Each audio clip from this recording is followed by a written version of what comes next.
Օրեր առաջ մեր ձևով շարժման համակարգողներից Նարեկ Կարապետյանը ուշացած բացահայտում կատարեց, նշելով, թե Կապանից երևացող ադրբեջանական դրոշն իրեն ստիպում է մտածել, որ Սյունեցին լարված ու հոգեբանական ճնշման ներքո է ապրում։ Քաղաքացիական պայմանագրի սյունեցի պատգամավոր Դանիելյանն այդպես չի կարծում։ Նա անդրադառնալով Սամվել Կարապետյանի եղբոր-որդու հայտարարությանը նկատեց, որ Սյունեցին ոչ միայն հոգեբանորեն ճնշված չէ ու ապրում է իր առօրյա հոգսերով, այլև անհամբեր սպասում է արդեն իսկ հաստատված խաղաղության վերջնական ամրագրմանը։ Սյունեցին այս պահին ամենաշատը կարևորում է, որ Սյունիքում լինի սահմանազատում, ներքին հանդից, Սև լճից, ադրբեջանական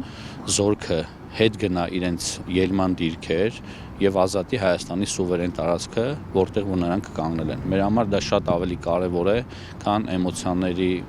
վրա խաղալը, այսպես ասած։ Մենք գլուխներս կախ փորձում ենք օգոստոսի 8-ի պայմանագիրը շարունակելով, համաձայնագիրը շարունակելով, փորձում ենք խաղաղության օրակարգը առաջ տանել եւ ամեն օր մենք ավելի շատ խաղաղության մեջ ենք, քան մեկ օր առաջ։ Դեկտեմբերի 18-ին 10 arczepiskopos եպիսկոպոսների հայտարարությամբ պայմանավորված հոգևոր հավաք տեղի ունեցավ Մայրաթոռում Կտրիշ Ներսյանի հանգստի կոչելու պահանջով։ Ընդդիմությունը իդեմս Լևոն Քոչարյանի դաշնակցականների Սամվել Կարապետյանի եղբոր որդու քաղաքական երանգ տալով եպիսկոպոսների հայտարարությանը ի պաշտպանություն Կտրիշ Ներսյանի հավաք կազմակերպեցին Մայրաթոռի բակում։ Այնտեղ էին հավաքվել նաև մարդիկ, որոնք սատարում էին 10 եպիսկոպոսներին ու նրանց առաջ քաշած այսպես ասած օրակարգին։ Հավաքից հետո այդ նույն ընդդիմադիր շրջանակները շտապեցին հայտարարել, թե իրենց ջանքերով կարողացան իջիկ դարձնել հարձակումը եկեղեցու վրա։ Քաղաքացիական պայմանագիր խմբակցության պատգամավոր Դավիթ Դանիելյանը պնդեց, որ եկեղեցու դեմ հարձակում չի իրականացվում։ Ընդդիմության հայտարարություններն ու իրականացրած քայլերն էլ որակեց միջամտություն եկեղեցականների ներքին գործերին։ Դանիելյանի խոսքով ընդդիմադիր գործիչները տեղի ունեցողը փորձում են դարձնել քաղաքական շահարկման առարկա։ Ըստ նրա, այնուամենայնիվ եկեղեցին արատավորող երևույթները պետք է արմատախիլ արվեն, ինչը ընդդիմադիր հայտնի շրջանակների համար քաղաքական նոկաուտ է։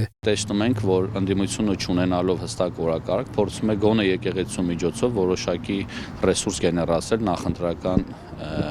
ժամանակահատվածում, սակայն դա